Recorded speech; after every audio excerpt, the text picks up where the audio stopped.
I will try to spell it out for you as to what I think the legislature's long-term plan is. And the long-term plan is for the legislature to be able to control who the judges are going to be, either through a commission which they create and staff and man, or directly. The goal is to have judges who have to have the legislature's beholden to get a term on the court.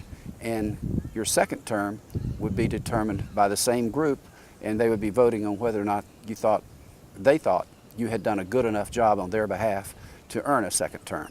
They're not my ideas, and I'm not sure that many of the Republicans out there understand the implications of things involving the judiciary.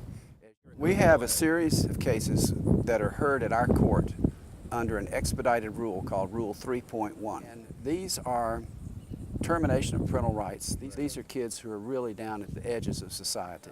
Rule 3.1 sets up an expedited process at the Court of Appeals to get these cases in and out within 90 days. When they transferred those cases, they transferred the, quote, Rule 3.1 cases are hereby transferred to the Supreme Court. So this is the legislature taking them out of the appeals court? Out of the appeals court.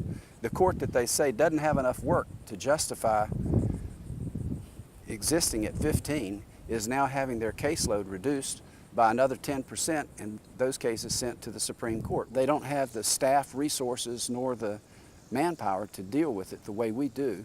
These kids are, in the meanwhile, they're in legal limbo. They can't be placed in permanent foster care with a foster family, nor can they be adopted until their status is resolved. And anything you do that delays that process just leaves these kids in legal limbo. But these kids come from a powerless, voiceless sector of society. The theory is that this increases the Supreme Court's caseload by producing statistical jump in the number of cases heard at the Supreme Court. And therefore, the Supreme Court must need a few more justices. And so they can create 2 new justices at the Supreme Court level, then they could control who those justices would be, and they would have control of the Supreme Court. I don't think that tampering with the system of appointments so that the governor can't name someone to the vacancy is important enough to overturn the whole system.